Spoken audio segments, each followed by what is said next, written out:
Hello guys, आकर्षक academy के online channel next exam 8 PM में आप लोगों का स्वागत है। आज हम फिजिक्स में जो है हम आज शुरू करेंगे लाइट टॉपिक। ठीक है, तो जैसे कि हम लोग जानते हैं कि लाइट हमारे डेली लाइफ में बहुत ही एक इम्पोर्टेंट रोल निभाता है। अब कहिए कि ये कैसे होता है, तो बगैर लाइट को कोई भी चीज़ हम देख नहीं पाते हैं। ठीक है, जब लाइट नहीं होता है तो हमारे चारों तरफ क्या होता है, अंधेरा छाया होता है, तब वहाँ हम कोई भी चीज़ को देख नहीं पाते।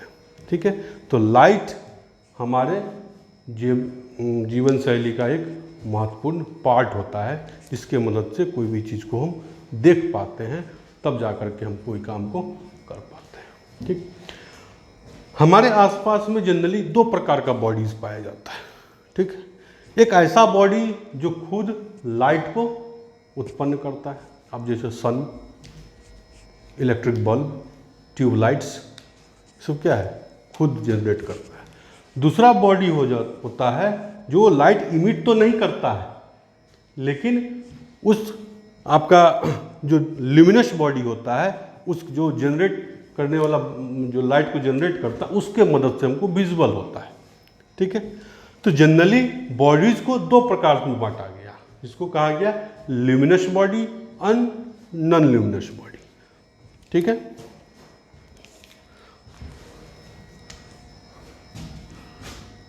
तो there are two types of bodies.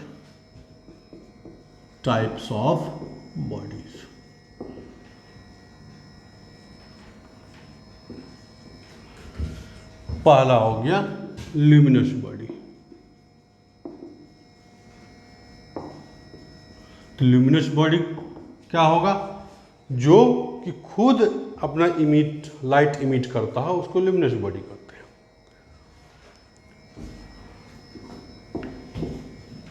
Luminous bodies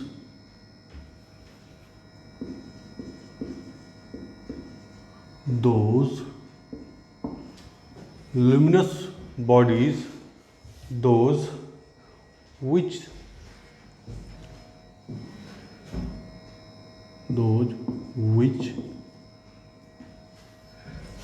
themselves emit light।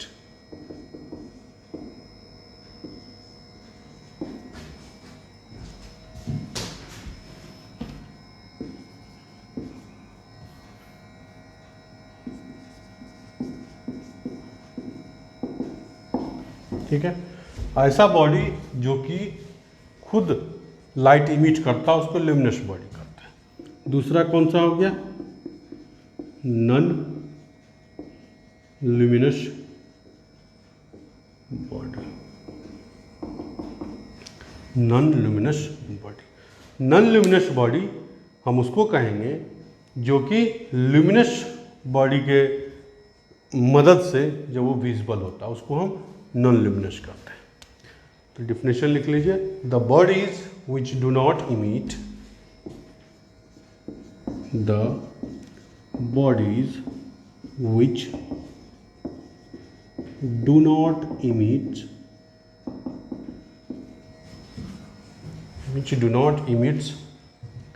light but becomes emits light but not emits light but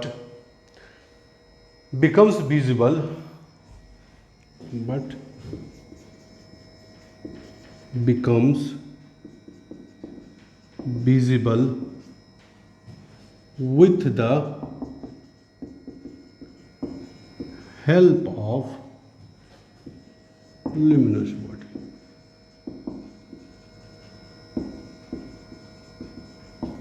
ठीक है, अब इसका एग्जाम्पल यदि लें, इसका एग्जाम्पल क्या होगा, एग्जाम्पल में सन, और क्या होना चाहिए एग्जाम्पल में, electric bulb, electric bulb it is. और नॉन ल्यूमिनस बॉडी क्या हुआ? इसके अलावा जितना भी बॉडी है सब तो नॉन ल्यूमिनस है, जैसे ब्लैक बोर्ड, मार्कर, ठीक है, टेबल, कुर्सी, सब क्या नॉन ल्यूमिनस बॉडी है। जब तक ल्यूमिनस बॉडी के द्वारा इमिट किया हुआ लाइट जब तक उस पर नहीं पड़ेगा तब तक वो विजिबल नहीं हो सकता है, वो सबको हम नॉन ल्यूमिनस बॉडी कहते हैं।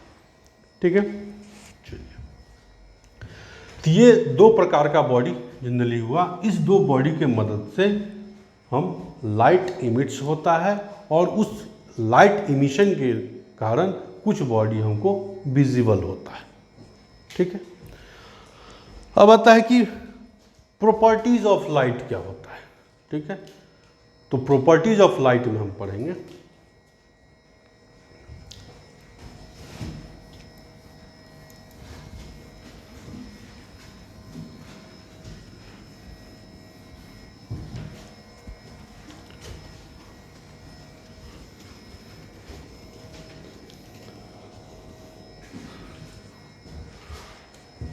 Properties of light, properties of light में हम पढ़ेंगे आपको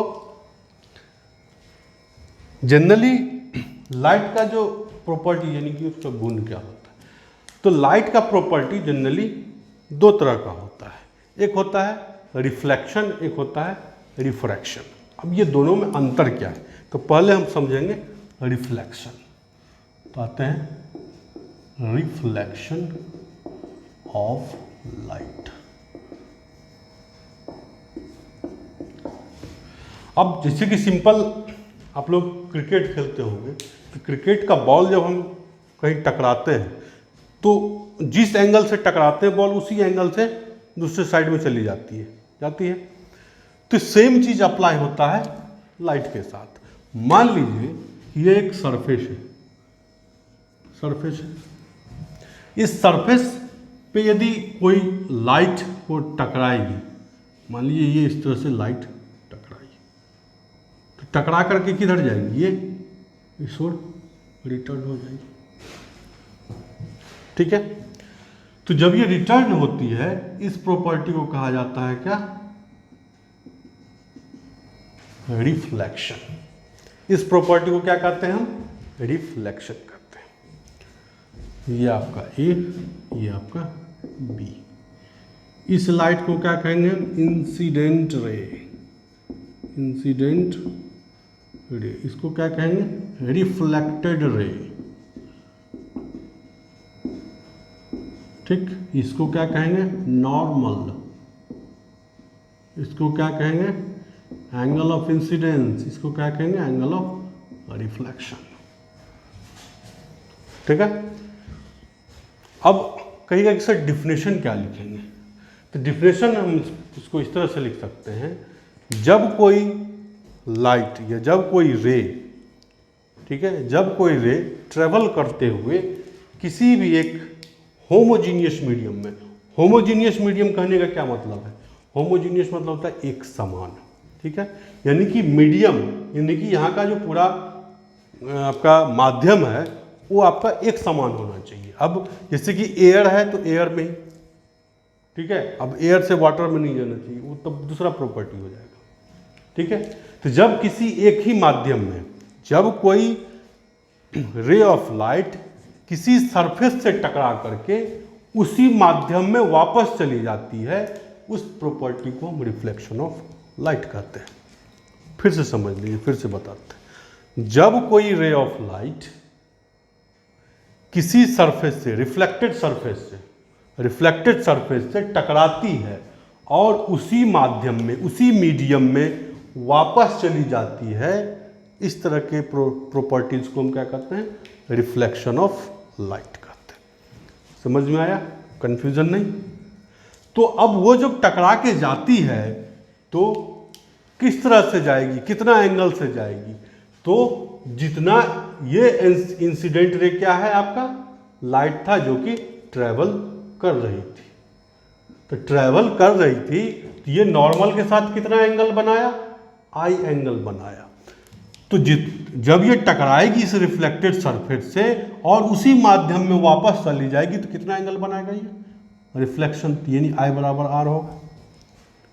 सिंपल सा बात है कि शुरुआत में ही हम बताए कि जब कोई सरफेस से टकराएगी, जितना एंगल से टकराएगी उतना, एग्जाम्पल दिए थे क्रिकेट बॉल का, क्रिकेट बॉल को आप जमीन पे जितना एंगल से उसको हिट करेंगे उसी एंगल से वो दूसरे साइड में निकलती है ना।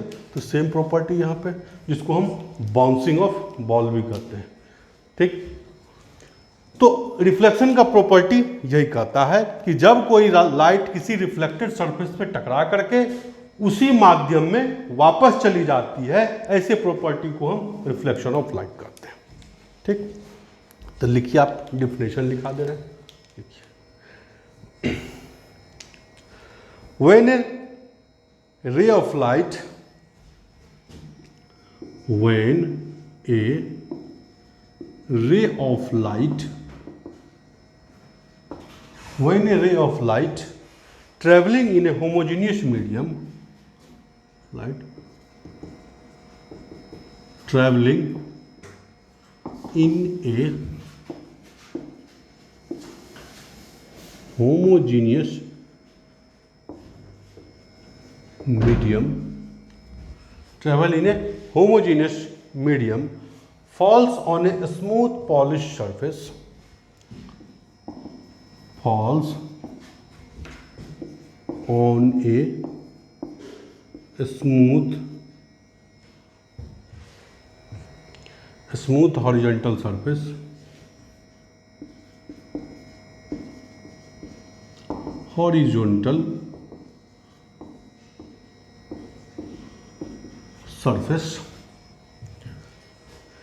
it is deflected or bouncing back, it is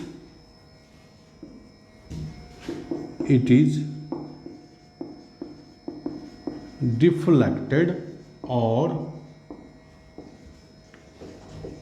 bouncing back, it is deflected or bouncing back to the same medium, to the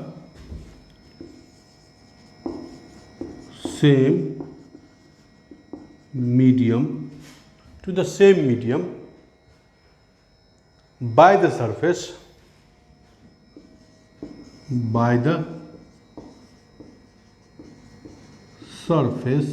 is called reflection of light। ठीक है, ये बोले सर, बोले एक लाइन का डिफिनेशन लिखा दिए 4 लाइन, ऐसा नहीं है। समझाने के लिए कुछ अलग बोलते हैं, लेकिन ये चीज़ लिखाते हैं जो कि आप एग्ज़ाम पॉइंट ऑफ व्यू से, आप एग्ज़ाम में आंसर शीट में क्या लिखिएगा तो इस तरह से लिखिएगा। ठीक है, तो जो चीज़ हम बोले हैं वो हिंदी में वही चीज़ यहाँ लिखे हैं, कहीं डिफरेंस नहीं है। क्या when A ray of light travelling in A homogeneous मतलब एक समान माध्यम, जब कोई लाइट किसी एक समान माध्यम में ट्रैवल करती है, यानी कि गमन करती है, ठीक है, और वो ट्रैवल करती हुई किसी भी एक स्मूथ हॉरिजॉन्टल सरफेस पे, ठीक है, उसको यहाँ पे स्मूथ पॉलिश्ड हॉरिजॉन्टल लिखिए, स्मूथ पॉलिश्ड लिखिए, तो पॉलिश छूट गया आपका, पॉलिश किया हुआ रहेगा तब जाकर रिफ्लेक्ट करेगा, जो अदरवाइज वो दूसरे साइड निकल जाएगी। ठीक है, तो स्मूथ पॉलिश्ड हॉरिजॉन्टल सरफेस से जब टकराती है या उस पर गिरती है तो वो या तो रिफ्लेक्ट होती है या फिर बाउंसिंग बैक करती है। ठीक है, तो बाउंसिंग बैक करके किधर की ओर जाती है, तो bouncing back to the same medium by the surface, तो उसी माध्यम में फिर से बाउंसिंग बैक करती, इसी को हम रिफ्लेक्शन करते हैं। समझ में आया, कोई दिक्कत नहीं, रिफ्लेक्शन में कोई कंफ्यूजन नहीं। चलिए अब आता है कि ये जो रिफ्लेक्शन है ये भी कुछ नियम को पालन करती है। ठीक है, आपको जहाँ तक पता है कि हर एक चीज़ कुछ न कुछ नियम को तो पालन करती है, तो ये रिफ्लेक्शन प्रॉपर्टीज ऑफ लाइट का जो रिफ्लेक्शन है, रिफ्लेक्शन प्रॉपर्टी है, ये भी अपना कुछ नियम को पालन करती है, जिसको हम क्या कहेंगे, लॉ ऑफ रिफ्लेक्शन। आइए समझते हैं लॉ ऑफ रिफ्लेक्शन। लिख लिए इसको।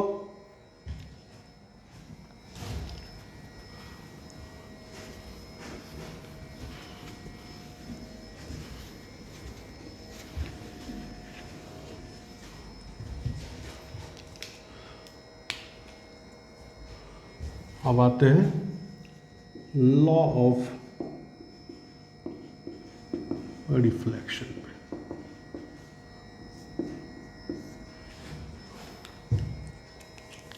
लॉ ऑफ रिफ्लेक्शन क्या कहता है, तो लिखिए, the reflection at the surface, the reflection at the surface, the reflection at the surface separating the two media, separating the two media, separating the two media, obey the following two laws, obeys the following two laws, following two laws are called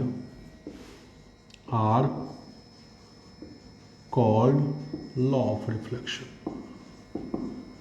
अभी figure से ही समझेंगे हम कि law वो हम कैसे लिखेंगे, figure से ही समझना है, कुछ स्पेशल नहीं करना है, ठीक। इसमें पहला लॉ क्या है, जैसे कि शुरुआत में ही बताए कि पहला लॉ कहता है कि angle of incidence is equal to angle of reflection, ठीक है। ये एंगल ऑफ आई क्या है आपका, एंगल ऑफ इंसिडेंस है, और आर क्या है, एंगल ऑफ रिफ्लेक्शन है। तो पहला नियम कहता है कि angle of incidence is always equal to the angle of reflection, जो कि आपको फिगर भी बता रहा है। तो पहला लिखिए, the angle of incidence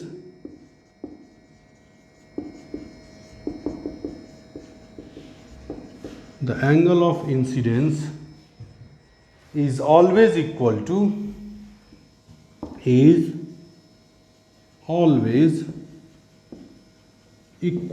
the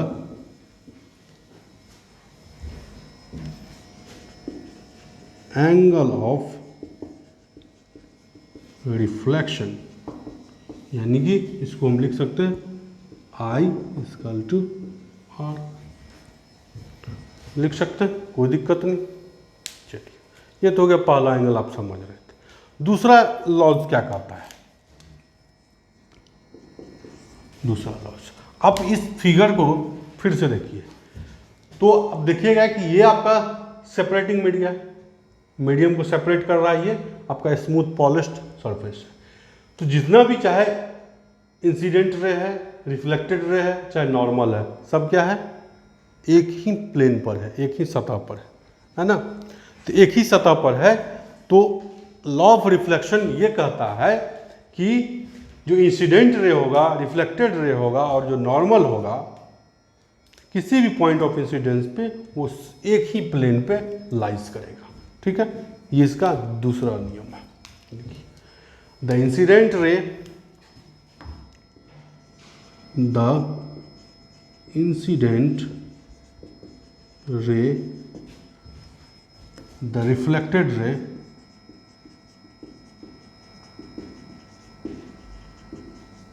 and the normal and the normal at the point of incidence, normal at the point of incidence, point of incidence, all lies in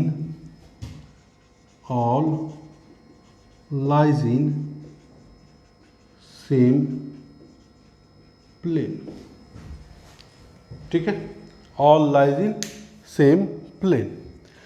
तो ये आपका दूसरा लॉ हुआ, ठीक है। तो ये आपका प्रॉपर्टीज ऑफ लाइट में पहला प्रॉपर्टीज था रिफ्लेक्शन ऑफ लाइट। बहुत सिंपल है, कोई ज़्यादा कॉम्प्लिकेटेड नहीं कि आप लोगों को समझने में दिक्कत हो, ना रिफ्लेक्शन समझने में दिक्कत होगा और ना उसका लॉज नियम जो है वो समझने। दोनों नियम आपको इस डायग्राम से ही पता चल रहा है, ठीक है, तो कहीं कोई कॉम्प्लिकेशन है नहीं। तो ये था लॉ ऑफ रिफ्लेक्शन एंड इसी के साथ आपका रिफ्लेक्शन ऑफ लाइट बताए। अब इसका दूसरा प्रॉपर्टी है रिफ्रैक्शन। थोड़ा सा का प्रोनाउंसिएशन में थोड़ा सा का डिफरेंस है, ठीक है, और स्पेलिंग में भी थोड़ा सा का डिफरेंस है, ठीक है, ज़्यादा डिफरेंस है नहीं।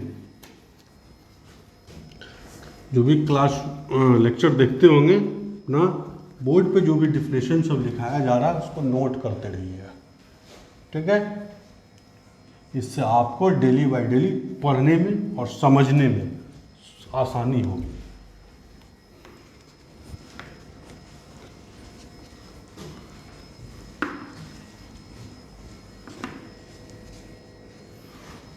चलिए अब चलते हैं अगला टॉपिक, रिफ्रैक्शन ऑफ लाइट।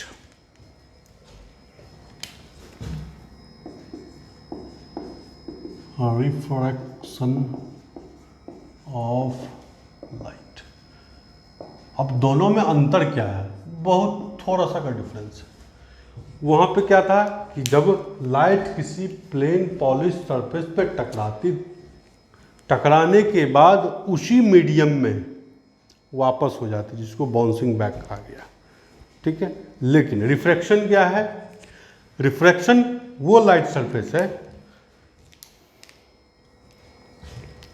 जो कि किसी भी सरफेस से टकराने के बाद वो किधर की ओर जाती है? किसी और मीडियम में। अब डायग्राम को समझिए, डायग्राम बताते हैं।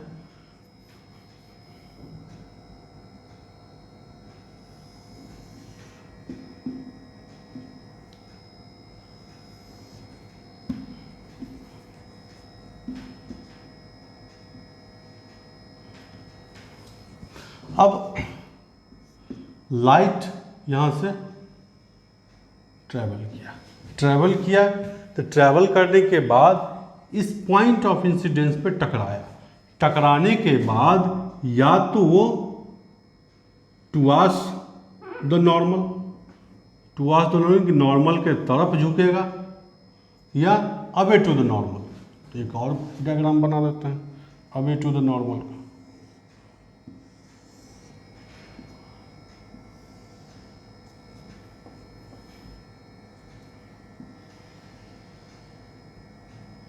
Away to the normal, towards the normal यानी नॉर्मल के तरफ या फिर नॉर्मल से दूर लाइट क्या करेगी?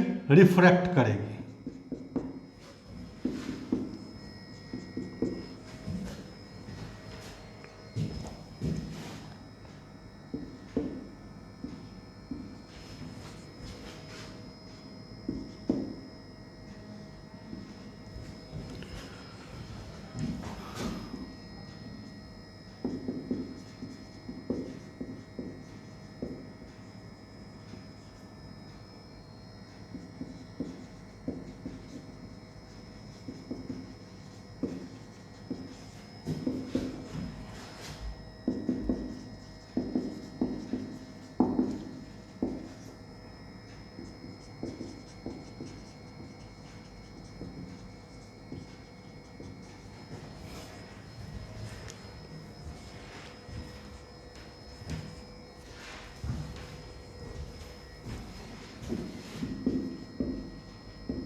दो तरह का आपको डायग्राम बताते हैं, दोनों डायग्राम्स में आपको समझाते हैं क्या होगा। जब कोई भी रे ऑफ लाइट जब वो ट्रैवल करेगी, ट्रैवल करने के बाद जब आपको इस पॉइंट ऑफ इंसिडेंस पे टकराएगी।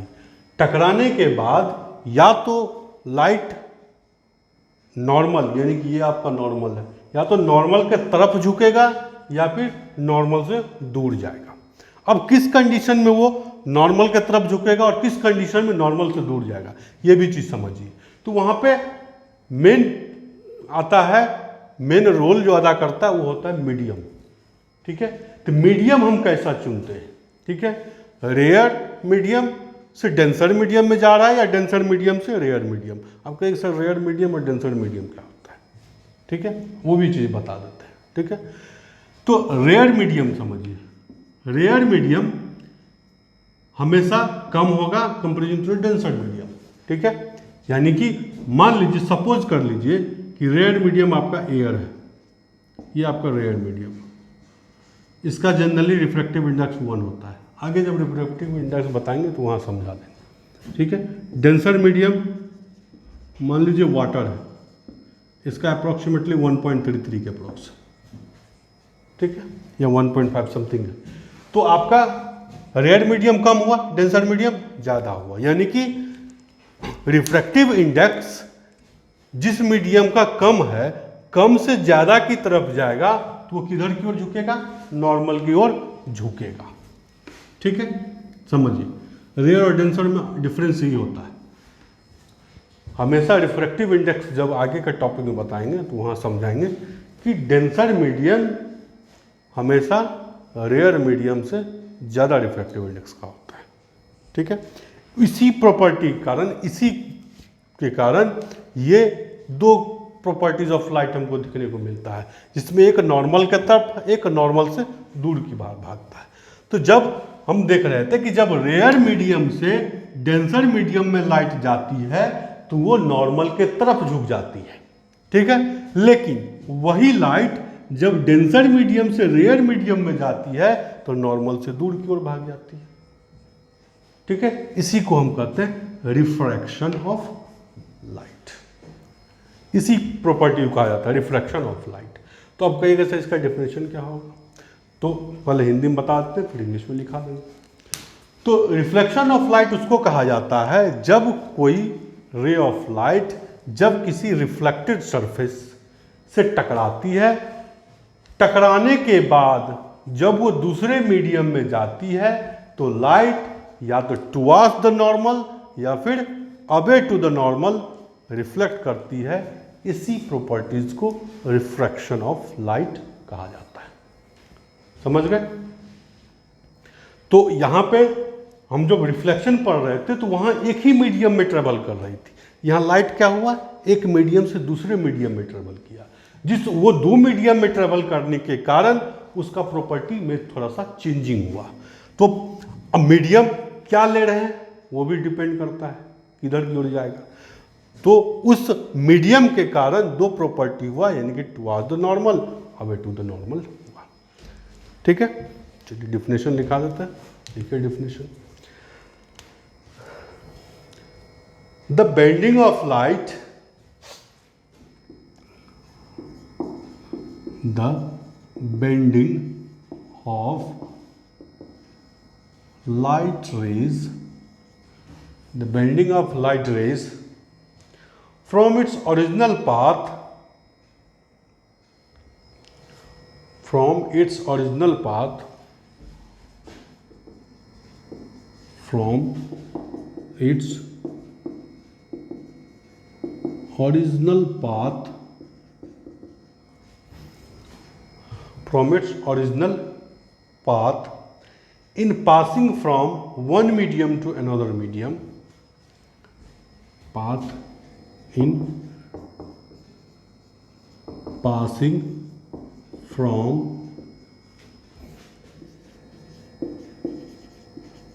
one medium to the another medium, one medium to the another medium is called refraction of light, is called refraction of light. इसको क्या कहते हैं? Refraction of light. अब ये तो सिंपल सा रिफ्रैक्शन हुआ, मीडियम, एक मीडियम से दूसरे मीडियम में वो ओरिजिनल पाथ से बेंड कर दिया। तो ओरिजिनल पाथ में बेंड कैसे किया? यहाँ तो दो बेंडिंग का प्रॉपर्टीज दो दिख रहा है, या तो नॉर्मल की तरफ या नॉर्मल से दूर, ये नहीं दिख रहा है। तो लिखिए पैराग्राफ चेंज करके, the bending of light may be, the bending of light may be either towards the normal, may be either towards the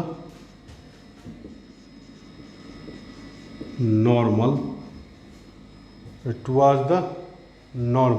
or away from the normal, or away from the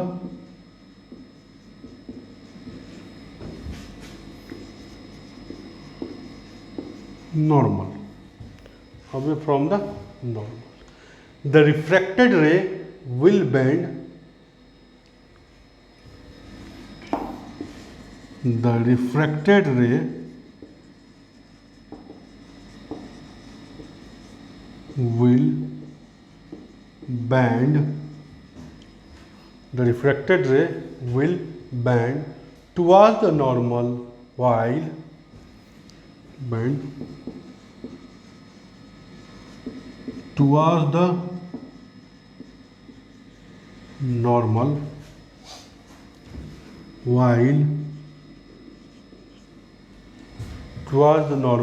while going from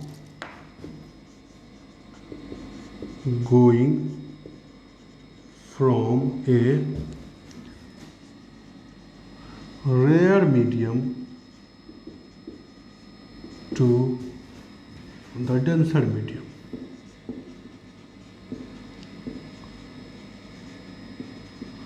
same चीज अबे के लिए हो जाएगा, अबे में change हो जाएगा, ठीक है, denser medium to rare medium हो जाएगा। इसी को कहेंगे रिफ्रैक्शन ऑफ लाइट। लिख लीजिए आप लोग। जिस तरह से तो ये जब डायग्राम बनाइएगा तो डायग्राम में ये डायग्राम दोनों अलग बनाइएगा। तो नीचे में आप हेडिंग ले लीजिएगा, bending light towards the normal और bending of light away to the normal. यहाँ इस डायग्राम को आप, इस डायग्राम को लिखिए, bending of light away to the normal, और इस डायग्राम पे लिखिएगा, इस डायग्राम पे लिखिए आप लोग बेंडिंग ऑफ लाइट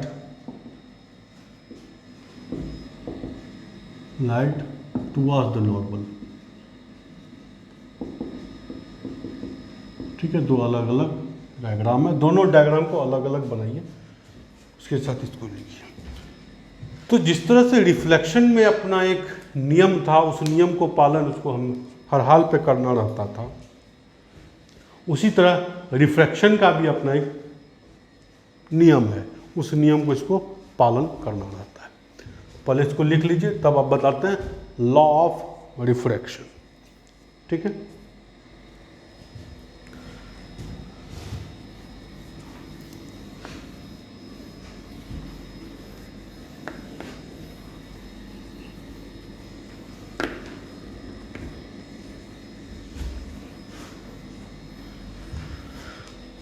चलिए अब समझिए law of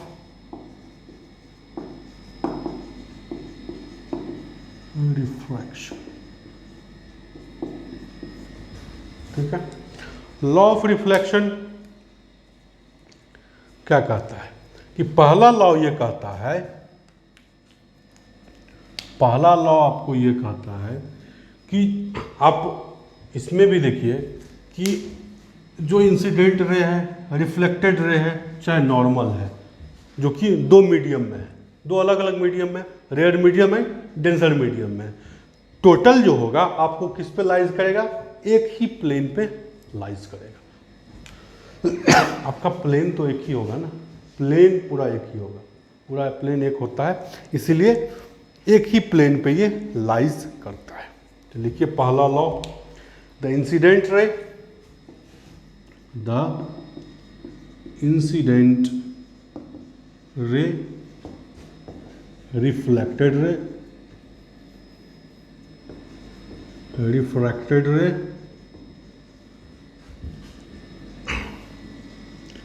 and refracted ray and normal to the interface and the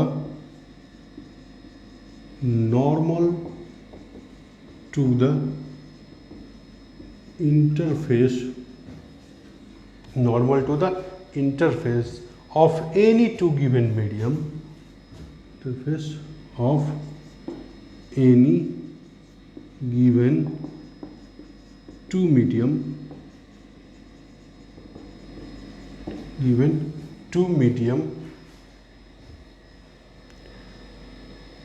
given two medium, all lies in, all lies in same plane. ठीक है, पहला नियम ये हुआ कि जो भी दो मीडियम दिया हुआ है तो उस दो मीडियम में जो इंसिडेंट रे, रिफ्रैक्टेड रे और उस इंटरफेस का जो नॉर्मल है वो सभी एक प्लेन में लाइज करेगा। दूसरा नियम क्या कहता है, दूसरा नियम आपका है कि the ratio of the sine, the ratio of the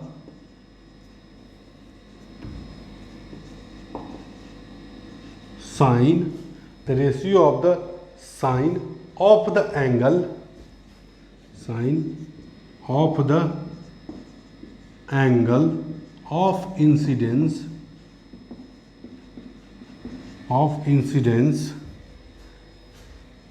and sine of the angle and the sine of the angle of refraction, sine of the angle of refraction is constant। इसी को स्नेल्स लॉ भी कहते हैं। ठीक है, यही same चीज़ Snell's law होता है जो कि आगे पढ़ेंगे, स्नेल्स लॉ। तो स्नेल्स लॉ भी यही कहता है कि sine I by sine R is equal to constant, constant. यही चीज़ आगे पढ़ेंगे, स्नेल्स लॉ जब बताएंगे तो वहाँ भी हम इस चीज़ को बताएंगे। ठीक है, तो ये हो गया लॉ ऑफ रिफ्लेक्शन। ठीक, तो दो प्रॉपर्टी लाइट का पढ़े हम, reflection and refraction.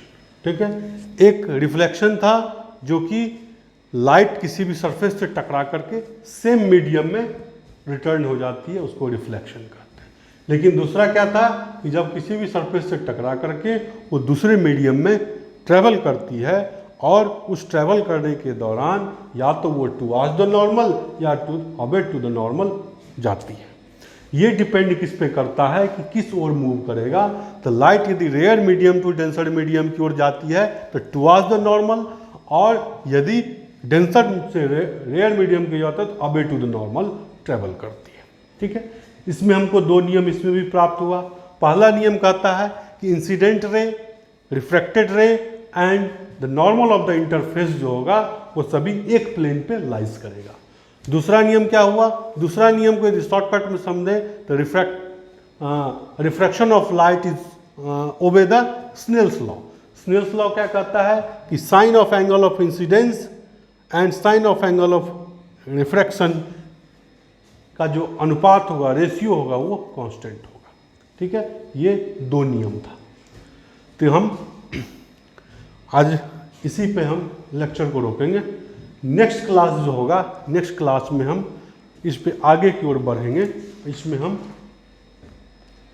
Snell's law को पढ़ेंगे, फिर रिफ्रैक्टिव इंडेक्स को समझेंगे, वहाँ से हम मीडियम्स को भी अच्छे से समझेंगे। ठीक है, तो आज 2 टॉपिक बताए जो लाइट का एक महत्वपूर्ण टॉपिक था, रिफ्लेक्शन और रिफ्रैक्शन। दोनों टर्म्स को समझिएगा, किसी तरह का डाउट हो तो जरूर बताइएगा। यदि कहीं प्रॉब्लम होगा तो फिर से हम बता देंगे, कोई दिक्कत नहीं है, लेकिन पूछने में हिचकिचाना नहीं है। ठीक है, तो जरूर कांटेक्ट कीजिएगा और अच्छे से इसको जितना चीज़ लिखाए हैं उसको अपने नोटबुक पे डेली बाय डेली उसको नोट कीजिए, पढ़िए, रिवीजन कीजिए। किसी को कहीं कन्फ्यूज़न हो ये डायग्राम में कि हाँ यहाँ प्रॉब्लम नहीं समझ पा रहे तो संपर्क कीजिए, ज़रूर हम फिर से मदद करेंगे। ठीक है, तो नेक्स्ट लेक्चर क्लास में मिलेंगे फिर आगे के टॉपिक के साथ। तब तक के लिए अच्छे से पढ़िए, समझिए, किसी तरह दिक्कत हो तो ज़रूर संपर्क कीजिए। और क्या करना है तो यूट्यूब चैनल्स या नेक्स्ट एग्जाम 8 PM का जो ऐप है उसको अपने दोस्तों के बीच में शेयर कीजिए, लाइक कीजिए और बढ़िया से पढ़िए सब लोग। Thank you so much.